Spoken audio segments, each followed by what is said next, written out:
Now अपन लोग पढ़ने जा रहे हैं अपनी क्लास 7 का चैप्टर रेस्पिरेशन इन ऑर्गेनिजम्स का नेक्स्ट पार्ट। इस पार्ट से पहले आप लोग क्या पढ़ चुके हैं कि रेस्पिरेशन होता क्या है, रेस्पिरेशन की जरूरत क्यों है, क्यों जरूरत है, ताकि जो आपने खाना खाया है उससे आप एनर्जी निकाल सके।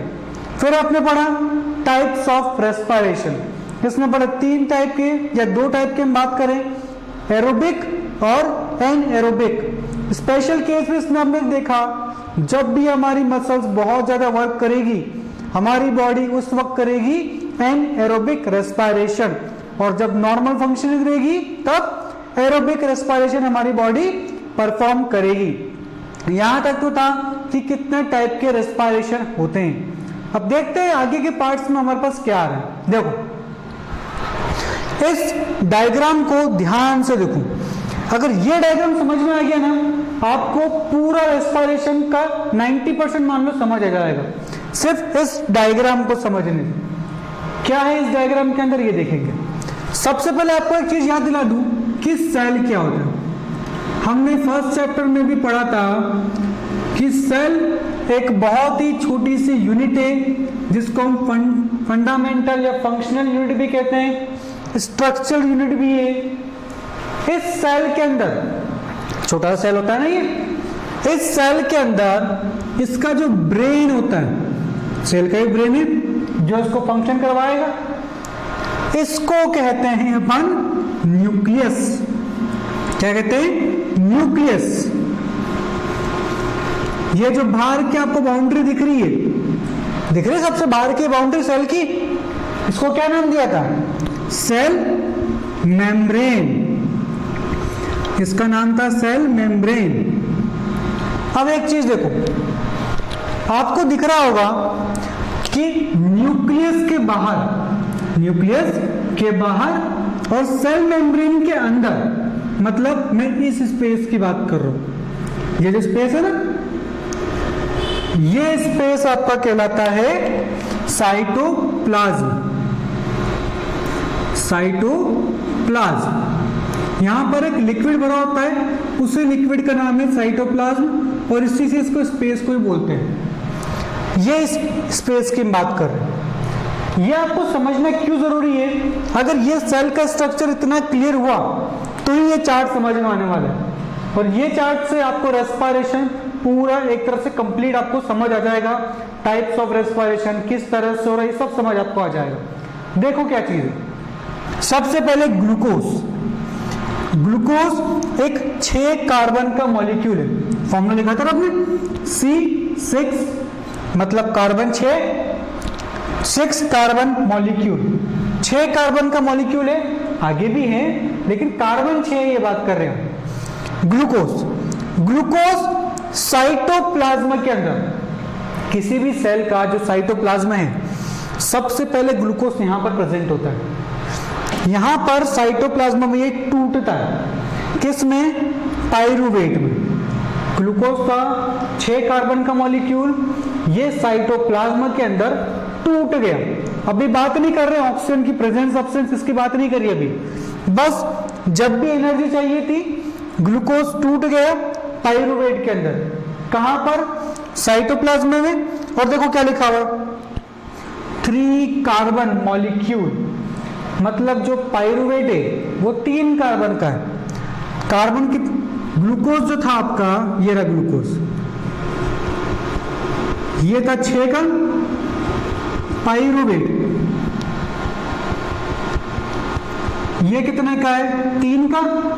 तो मैं ये कह दूं क्या कि 2 पाइरूवेट के मॉलिक्यूल बनते हैं जब एक ग्लूकोज टूटता है। 6 2 × 3 6, समझ पा रहे? ये 3 कार्बन का मॉलिक्यूल है पाइरूवेट, तो जब भी ग्लूकोज से टूटेगा 2 पाइरूवेट बनेंगे, तभी तो 6 कंप्लीट होंगे कार्बन। ये तो टूटा पाइरूवेट के अंदर और थोड़ी सी एनर्जी निकल गई, ज्यादा निकलती, बहुत थोड़ी सी निकलती है एनर्जी। इसके बाद कंडीशन डिसाइड होती है कि रेस्पिरेशन किस टाइप का। कैसे? देखो सबसे पहले क्या आ रहा है? Absence of oxygen in yeast. Example दे रखा है, कौन सा रेस्पिरेशन हो गया? Anaerobic respiration. Ethanol plus carbon dioxide plus energy, ethanol carbon dioxide और थोड़ी सी एनर्जी, यही पढ़ी थी इक्वेशन आपने। कब हुआ? एन एरोबिक रेस्पिरेशन के अंदर। अब ये जो प्रोसेस है, ये प्रोसेस साइटोप्लाज्म के अंदर ही कंप्लीट हो जाती है, ठीक है। ये जो प्रोसेस है, ये प्रोसेस साइटोप्लाज्म के अंदर ही कंप्लीट हो जाती है। फिर पाइरूवेट सेकंड केस में टूटा, लैक ऑफ ऑक्सीजन। एक बात को याद रखना बेटा, लैक और अब्सेंस में फर्क होता है। लैक मतलब अभी प्रेजेंट नहीं है, अब्सेंस मतलब कभी भी प्रेजेंट नहीं थी, समझ रहे हैं। Lack of oxygen in our muscle cell, हमारी मसल सेल की बात कर रहे हैं, जहां पर भी हुआ था एनएरोबिक रेस्पिरेशन, क्या बना था? Lactic acid. ये देखो बन गया लैक्टिक एसिड प्लस एनर्जी निकल गई। ये दूसरा टाइप का रेस्पिरेशन हुआ। थर्ड चीज को देखो, थर्ड क्या है? प्रेजेंस ऑफ ऑक्सीजन, ऑक्सीजन की प्रेजेंस में, मतलब यहां पर ऑक्सीजन इसको मिली। और साथ में एक और चीज देखना क्या लिखी हुई है, इन माइटोकॉन्ड्रिया। माइटोकॉन्ड्रिया क्या होता है ये आपको समझाता हूं मैं। ये जो आपका साइटोप्लाज्म है ना, इसी के अंदर ये एक छोटा सा ऑर्गन और प्रेजेंट होता है। इसके भी ऑर्गन्स होते हैं, सेल ऑर्गेनल्स कहते हैं इनको। आपने लास्ट ईयर ध्यान दिया होता, आपको बताया था मैंने, nucleus, cytoplasm, mitochondria, endoplasmic reticulum, बहुत सारे होते हैं।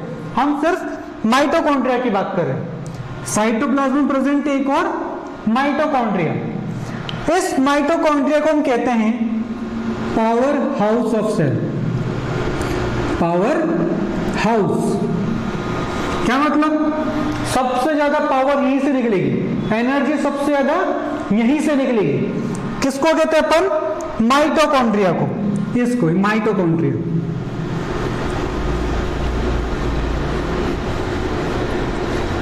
Mitochondria is known as powerhouse of the cell, क्योंकि ये सबसे ज्यादा एनर्जी का प्रोडक्शन करता है। एक बात समझी क्या बोला मैंने? ग्लूकोज टूटा साइटोप्लाज्म में, पाइरूवेट के अंदर। इसके बाद दो कंडीशन ये हुई, अब्सेंस ऑफ ऑक्सीजन, तो इथेनॉल बन गया, कार्बन डाइऑक्साइड, एनर्जी निकल गई। ये प्रोसेस कंप्लीट हुई साइटोप्लाज्म के अंदर, ये पूरी प्रोसेस साइटोप्लाज्म में कंप्लीट हो गई। दूसरी जो है ये मसल के सेल में कंप्लीट हुई, ये भी साइटोप्लाज्म के अंदर ही कंप्लीट हो जाती है, ये भी साइटोप्लाज्म के अंदर ही कंप्लीट हो जाती है सेकंड वाली। लेकिन थर्ड वाले को क्या समझ रहे हैं आप, कि थर्ड वाले रिएक्शन को होने के लिए जो पाइरूवेट बना है, इसको सबसे पहले इंटर करना पड़ेगा माइटोकॉन्ड्रिया के अंदर। जो पाइरूवेट बना है इसको सबसे पहले इंटर करना होगा माइटोकॉन्ड्रिया के अंदर, आगे जाके इसकी रिएक्शन वहां पर होगी। इसीलिए माइटोकॉन्ड्रिया से ज्यादा एनर्जी निकलती है, क्योंकि यहाँ पर एरोबिक रेस्पिरेशन है, और आप सभी जानते हैं एरोबिक में एनर्जी ज्यादा निकल रही है। यहां से इसमें ट्रांसफर हुआ माइटोकॉन्ड्रिया में, क्या? पाइरूवेट। पाइरूवेट ट्रांसफर हुआ, उसके बाद देखो कार्बन डाइऑक्साइड, वाटर और एनर्जी, रिएक्शन यहां पर जाकर कंप्लीट हो रही है। इसीलिए माइटोकॉन्ड्रिया को नाम दिया गया powerhouse of the cell, क्योंकि यहां पर हो रही है एरोबिक रेस्पिरेशन, और एरोबिक रेस्पिरेशन से निकलती बहुत सारी एनर्जी। इसीलिए घुमा फिरा के mitochondria is known as powerhouse of the cell. बात समझ आ रही है आपको क्या बोल रहे हैं? अब एक और चीज सुनो, यहां पर साथ में जो माइटोकॉन्ड्रिया है ये एनर्जी निकालता है। माइटोकॉन्ड्रिया जो है आपका, ये एनर्जी प्रोड्यूस करता है इन the form of ATP, in the form of ATP. अब ये एटीपी क्या चीज है? एक बात समझो, क्या समझते हैं? करेंसी से हमारी इंडिया की करेंसी क्या है? आप कहेंगे रुपीस। अमेरिका की क्या है? डॉलर। क्या मतलब है करेंसी का? जिसको लेकर आप कहीं पर जाके खर्च कर सकते हैं। आपको रुपीस में इंडिया में दूंगा तभी तो आप उससे कुछ खरीद पाएंगे, उसको खर्च कर पाएंगे। अमेरिका में थोड़ी चलेगा रुपीस, वहां तो डॉलर चलेगा, क्योंकि वहां की करेंसी अलग है। तो करेंसी का मतलब क्या है? जिस चीज को हम लेकर कहीं पर खर्च कर सकते हैं वही कहलाती है करेंसी। देखो उसी तरह से जो हमारा माइटोकॉन्ड्रिया है वो एनर्जी निकालता है एटीपी के रूप में। जैसा आपने सुना ना रुपीस के बारे में, वैसे ही एटीपी के रूप में वो एनर्जी निकालता है, और यही एनर्जी कहलाती है, एटीपी जो है ना ये कहलाता है आपका energy currency of the cell. Energy currency of the cell. जो आपका माइटोकॉन्ड्रिया है वो energy current, mitochondria sorry ATP जो है आपका वो energy currency of the cell है। मतलब माइटोकॉन्ड्रिया बनाएगा energy in the form of ATP, जिसको ले जाकर सेल कहीं पर खर्च कर सकता है, जिससे वो अपने काम कर सकता है। एक पैकेट के रूप में समझ लो, इसने एक पैकेट बनाया, पूरे सेल में बांट दिया, जिसको भी एनर्जी चाहिए या अपना कुछ काम करना हो या पैकेट लेके खर्च कर देना और अपना काम करवा लेना। उस तरह से करेंसी का कंसेप्ट समझ आया। दो इंपॉर्टेंट क्वेश्चन कॉम्पिटिशन के क्या सीखे आपने? ATP is known as energy currency of the cell, mitochondria is known as powerhouse of the cell. समझ आया चार्ट पूरे क्या बात हो रही है? ग्लूकोज टूटा पाइवेट के अंदर साइटोप्लाज्म में, फिर 3 स्टेजेस में डिवाइड हो गया। इन दोनों में साइटोप्लाज्म कंप्लीट हो रहा है, चाहे लैक ऑफ ऑक्सीजन या एब्सेंस ऑफ ऑक्सीजन प्रेजेंस हुई तो जाना पड़ेगा माइटोकॉन्ड्रिया में। माइटोकॉन्ड्रिया में जाकर प्रोसेस होगी एरोबिक रेस्पिरेशन की, जहां से निकलेगी energy in the form of ATP. What is ATP? Energy currency of the cell. Clear हुआ ये टॉपिक आपको यहां तक? अब आगे देखते हैं।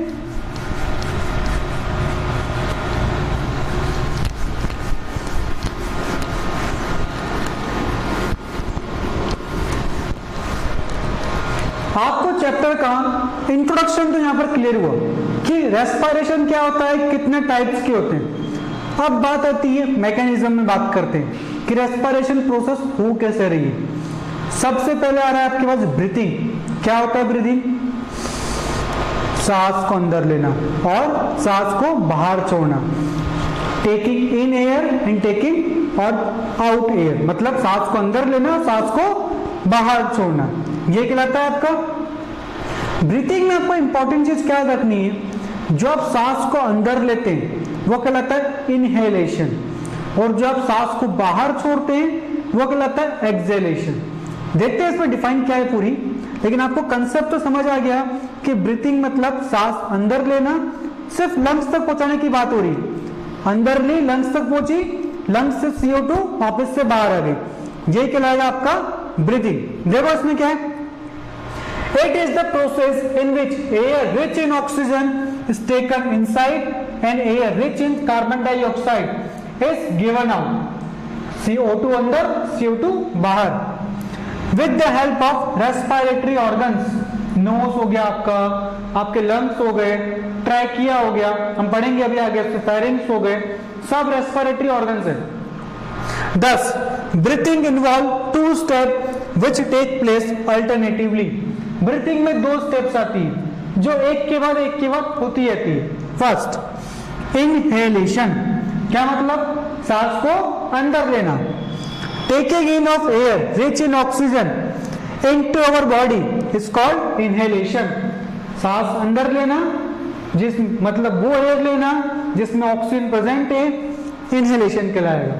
Second exhalation, giving out air rich in carbon dioxide from our body to the external environment is called exhalation. जो आपने सांस अंदर ली उसमें CO2 जो है उसको बॉडी से बाहर भेजना एनवायरमेंट के अंदर, ये कहलाता है आपका एक्सहेलेशन। क्लियर हुए दोनों? इनहेलेशन सांस अंदर लेना, एक्सहेलेशन सांस को बाहर छोड़ना। ठीक है, देखते हैं आगे। इस डायग्राम को ध्यान से देखो, इस डायग्राम से आपका पूरा इनहेलेशन एक्सहेलेशन क्लियर हो जाएगा। ठीक है, चालू करते हैं अपन यहां से। एनवायरमेंट, एनवायरमेंट से क्या आई? Fresh air. फ्रेश एयर आपने ली कहां पर? लंग्स में, नोज से होते हुए अल्टीमेटली पहुंची थे लंग्स पर। एनवायरमेंट से फ्रेश एयर आई जो लंग्स तक पहुंची। दिख रहा है O2 ऑक्सीजन। ऑक्सीजन में जाने के बाद आपके ऑक्सीजन जो लंग्स में जाने के बाद आपके ब्लड के अंदर मिक्स हो गई, आपके ब्लड के अंदर चली गई। यहां पर आपको दिख रहा है एक वर्ड HB, HB कहते हैं हीमोग्लोबिन। नेक्स्ट चैप्टर में डिटेल में पढ़ना है इसको हमको, लेकिन HB का मतलब समझेंगे आप, हीमोग्लोबिन एक कैरियर है। क्या मतलब, मेरे लंग्स तक ऑक्सीजन आ गई, अब ब्लड में तो घुल गई, लेकिन उसको पकड़कर मेरे सेल तक ले जाने का काम कौन करेगा, हीमोग्लोबिन करेगा। हीमोग्लोबिन ऑक्सीजन को लंग्स से पकड़ेगा, मेरे बॉडी की हर सेल तक ले जाएगा और हर सेल से CO2 को पकड़ के वापस लंग्स तक ला देगा। तो कैरियर काम कर रहा है, ट्रांसपोर्ट करने का काम कर रहा है।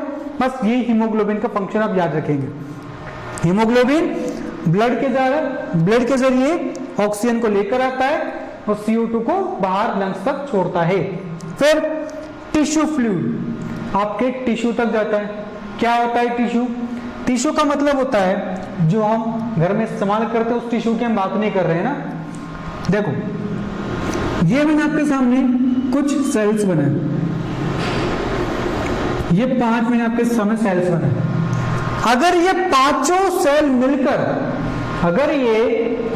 सेल मिलकर सिर्फ एक कॉमन फंक्शन परफॉर्म करे, सिर्फ एक काम करे, तो ये कहलाएगा टिश्यू। मतलब group of cell that perform a common function. बहुत सारे सेल जो एक कॉमन फंक्शन परफॉर्म करे वो कहलाता है टिश्यू। ठीक है, ये टिश्यू आपको क्लियर हुआ। लंग्स से ऑक्सीजन ब्लड में, ब्लड से टिश्यू में, टिश्यू से सेल में, सेल तक पहुंच गई। यहां पर क्या होगा, रेस्पिरेशन, चाहे एरोबिक हो एनाएरोबिक हो, वो आगे की प्रोसेस डिपेंड करेगा ऑक्सीजन है कि नहीं प्रेजेंट अच्छे से, लेकिन यहां तक तो ऑक्सीजन पहुंच गई। फिर ऑक्सीडेशन ऑफ फूड, इसका मतलब याद रखेंगे आप सर, ऑक्सीजन की प्रेजेंस में फूड का टूटना, बस इतना सा आपको याद रखना है। फिर क्या निकली, कार्बन डाइऑक्साइड, सेल में भर गई कार्बन डाइऑक्साइड, वापस निकालना पड़ेगा बाहर। कार्बन डाइऑक्साइड गई टिश्यू फ्लूइड के पास, टिश्यू फ्लूइड से फिर से ब्लड में, हीमोग्लोबिन की मदद से लंग्स तक, और लंग्स से फाउल एयर के रूप में एनवायरनमेंट में वापस से बाहर। तो फ्लो चार्ट आपको पूरा क्लियर है। सबसे पहले एनवायरनमेंट से आपने ली इनहेलेशन के द्वारा ऑक्सीजन जो गई आपके लंग्स तक, फिर ब्लड में हीमोग्लोबिन ने उसको पकड़ के टिश्यू तक ले गया, टिश्यू ने सेल को दी, सेल में ऑक्सीडेशन हुआ फूड का, मतलब फूड पार्टिकल टूट गया, निकली CO2, उस CO2 को फिर टिश्यू में दिया, उस टिश्यू को वापस से ब्लड में ले गए और ब्लड में हीमोग्लोबिन ने फिर से पकड़ लिया, उसको पकड़ के लंग्स तक ले गया और लंग्स ने बॉडी से बाहर फेंक दिया by the process of exhalation. ये फ्लो चार्ट में आपको ये बताया गया, समझ पा रहे क्या है? फिर नेक्स्ट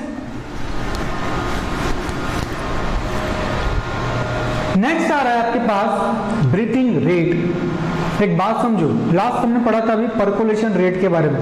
क्या था, कितना पानी परकोलेट हो रहा है गिवन टाइम में। ऐसे ही ब्रीथिंग रेट का मतलब है, रेट मतलब क्या होता है, एक टाइम के अकॉर्डिंग।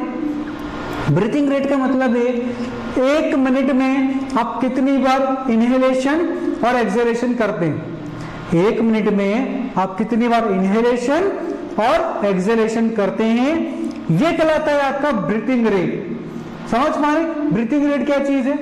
देखो इसमें क्या है, the number of times a person breathes in a minute is termed as breathing rate. सबसे ज्यादा गलती बच्चे यहां करते हैं, वो लिख देते हैं number of times a person breathe is known as breathing rate. नहीं, कितनी बार आपने सांस ली ये ब्रीथिंग रेट नहीं है, कितनी बार आपने 1 मिनट के अंदर सांस ली ये आपका ब्रीथिंग रेट है। 1 मिनट इंडिकेट करना जरूरी है। अब टाइम पीरियड आपको देना पड़ेगा ना, कितने टाइम में इतनी बार सांस ले रहे हो, तभी तो उसका एवरेज बनेगा। An adult human being can inhale and exhale 15 to 18 times in a minute.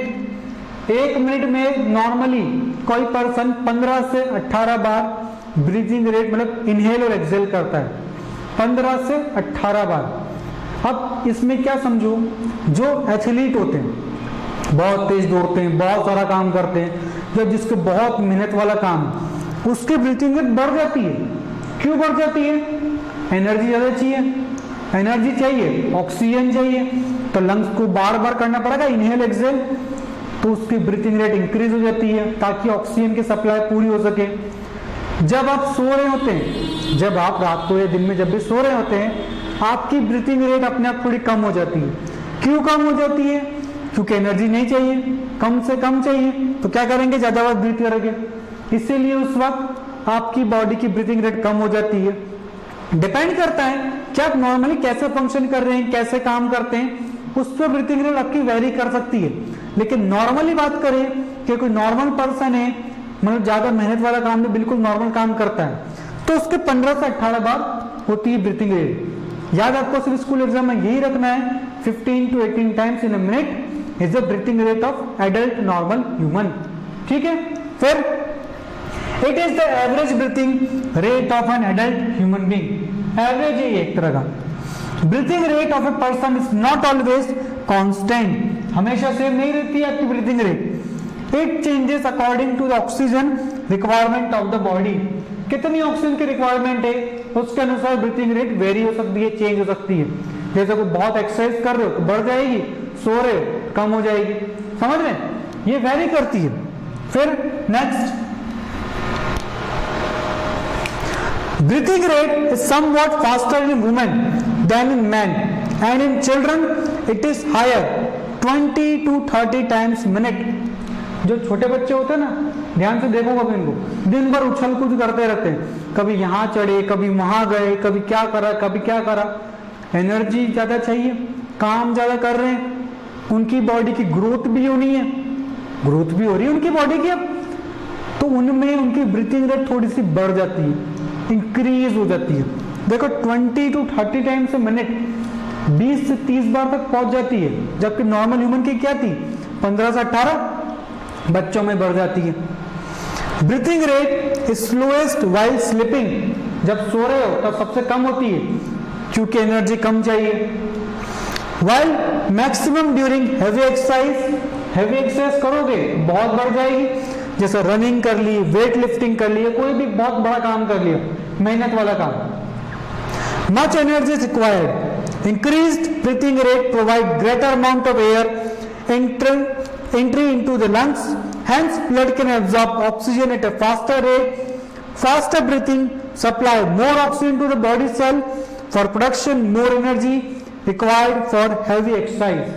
जितनी heavy exercise उतनी ज्यादा ऑक्सीजन की डिमांड, क्योंकि उतनी ज्यादा एनर्जी चाहिए, तो जल्दी जल्दी सांस लोगे ताकि ब्लड तक जल्दी पहुंचे और सेल तक जल्दी से पहुंच पाए आपकी ऑक्सीजन, और आपको एनर्जी की रिक्वायरमेंट जो है वो कंप्लीट हो सके। इसीलिए हैवी एक्सरसाइज करते वक्त आपकी ब्रीथिंग रेट बढ़ जाती है, समझ पा रहे। फिर next, during heavy exercise the breathing rate can increase up to 25 times per minute.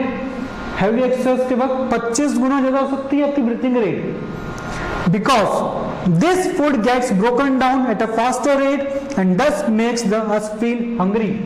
इसलिए आप देखना, अगर आप 1 घंटा सुबह सुबह दौड़ के आओ ना तो आती भूख लगेगी, क्यों, एक्सरसाइज करके आए, एनर्जी रिक्वायरमेंट तो पूरी हो गई, लेकिन अब ग्लूकोज तो खाली हो गया ना, तो उस ग्लूकोज को वापस से फील करना पड़ेगा, इसलिए भूख लगती है। When we feel drowsy, जब बिल्कुल सोने जैसी हालत हो रही है कि बस सोने ही वाले हैं, स्लीपी और टायर्ड, वी यॉन। यॉन का मतलब होता है उबासी लेना। एक बात सोचिए कभी आपने, आप उबासी लेते क्यों हैं? जब भी आप देखना थके हुए हो, आपको लग रहा है थोड़ा सा कि हल्का सा काम करना है लेकिन नहीं कर पा रहे, एनर्जी बहुत कम है, आप बहुत अच्छी से उबासी लेते हो। क्यों? जितना ज्यादा आप आपका माउथ ओपन करते हो उतनी ज्यादा ऑक्सीजन आपकी बॉडी में जाती है। आप यॉन या उबासी इसीलिए लेते हैं ताकि ज्यादा से ज्यादा ऑक्सीजन आपकी बॉडी में एक टाइम पर आ सके और आपकी बॉडी की एनर्जी रिक्वायरमेंट को कंप्लीट कर सके। फिर opens our mouth wide to take a long and deep breath. Deep breath मतलब ज्यादा oxygen of air, because our breathing rate slows down and body do not receive sufficient oxygen. Body में oxygen नहीं पहुंच रही, आपने mouth open करा और Yon करा मतलब उबासी ली, तो आपकी बॉडी की रिक्वायरमेंट एक तरह से कंप्लीट हो गई। आपने माउथ ज्यादा ओपन करा, डीप ब्रीथ ली, तो ज्यादा से ज्यादा ऑक्सीजन सप्लाई हुई ना आपको, समझ पा रहे क्या है। फिर नेक्स्ट इस डायग्राम को ध्यान से देखेंगे। ये डायग्राम आपको क्लियर करेगा कि किन किन रास्तों से आपकी जो एयर है वो पास आउट होती है आपकी बॉडी के अंदर। देखो सबसे पहले नेसल कैविटी, नाक की बात कर रहे हैं। कैविटी मतलब क्या, खाली space. Nasal is for knows. ये आपकी बॉडी में देखो ये एयर यहां पर इंटर हुई, ठीक है। इंटर होने के बाद कहां गई, फेरिंग्स। क्या है pharynx, common path for air and food. ये आ गई फेरिंग्स में। फेरिंग्स में जाने के बाद कहां इंटर करेगी, फूड पाइप में या विंड पाइप में, विंड पाइप में। विंड पाइप में जैसे गई इसको मिला लैरिंग्स।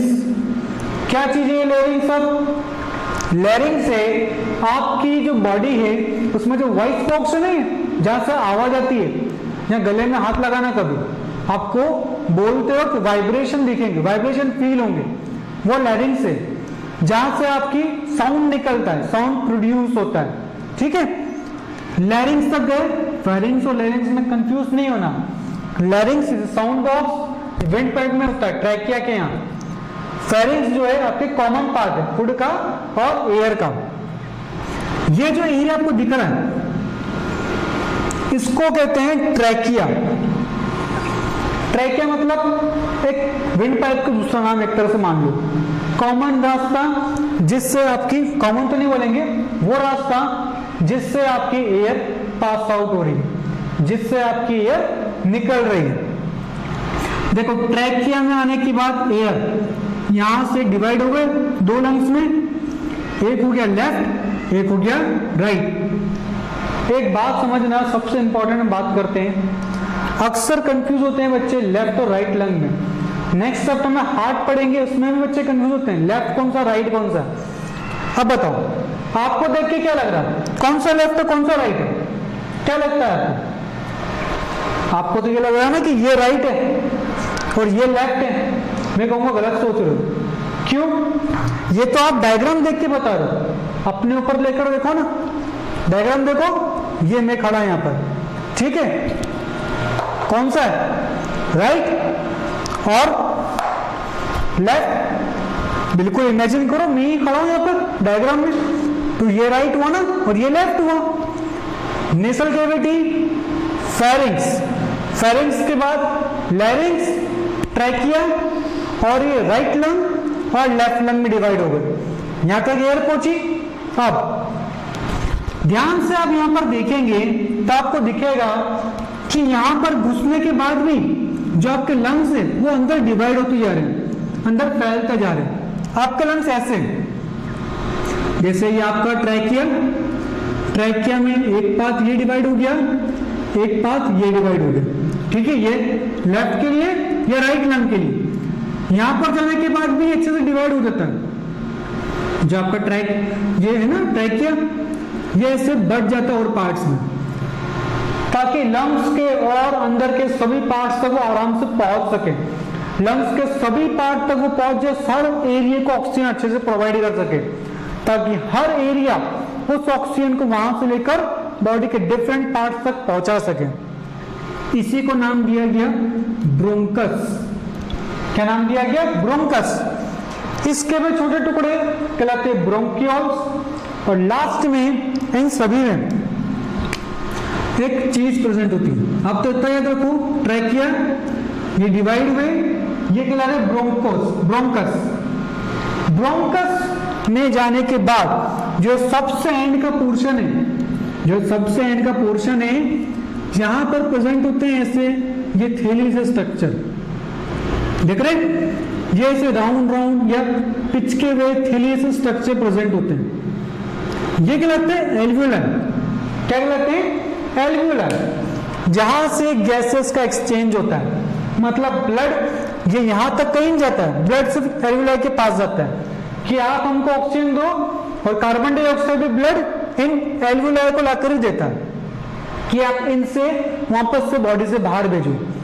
तो आपके लंग्स का सबसे एंड का पार्ट हुआ एल्वियोलर, जहां से गैसेस का एक्सचेंज होता है। समझ पा रहे हैं? डायग्राम में अपन वीडियो में पूरा देखेंगे इसको, बस आपको कंसेप्ट क्लियर हो रहा है कि हम बात क्या करना चाह रहे हैं।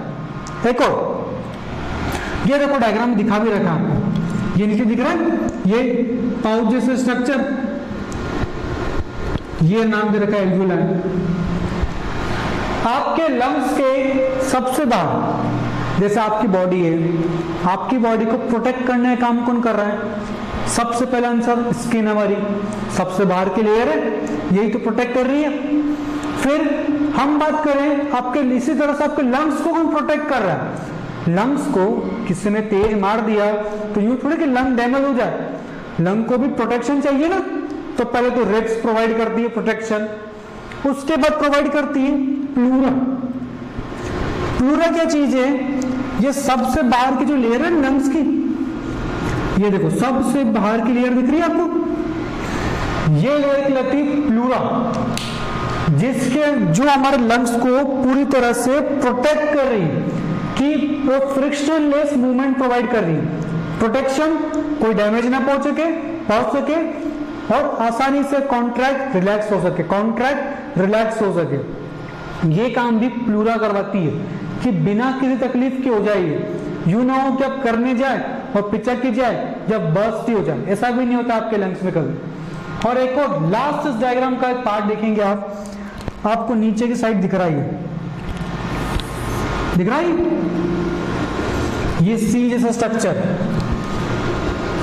ये आपके लंग्स और ये एक सी जैसा स्ट्रक्चर। ये जो सी जैसा स्ट्रक्चर है ये कहलाता है आपका डायफ्रागम। क्या चीज है डायफ्रागम? आपके जो लंग्स है जिस पर टिके हुए हैं, ये लेफ्ट लंग, राइट लंग, एक फ्लोर पर टिके हुए हैं, एक बेस पर टिके हुए हैं, उस बेस का नाम होता है डायफ्रागम। ये ऐसा दिखता है आपको। इसका मैकेनिज्म पढ़ेंगे ब्रीथिंग का अपन अभी, तो आपको पूरा क्लियर होगा कि इसका रोल क्या होता है। लेकिन इतना आपको याद रखना है, स्कूल एग्जाम में 1 मार्क्स में क्वेश्चन आता है, आपके लंग किस चीज पर रेस्ट कर रहे हैं? आपका आंसर होगा डायफ्रागम पर आपके लंग्स रेस्ट कर रहे हैं, फ्लोर है आपके लंग्स का एक तरह से। समझ पा रहे क्या है? पूरा डायग्राम आपको क्लियर है। हम नेसल कैविटीज बात करें, नेसल कैविटीज है फेरिंग्स, उससे लैरिंग्स, ट्रैकिया, ट्रैकिया से आपका राइट लेफ्ट लंग, अंदर की साइड बात करें bronchus, alveoli, sac like structure, pleura, outer layer of lungs to protect itself, diaphragm, base, floor of the lungs on which lungs are resting, lungs rest करते हैं जिसपे, वो है आपका डायफ्रागम। ये डायग्राम आपका पूरा क्लियर हो गया, ठीक है? यहां तक पहले इसको नोट करो एक बार।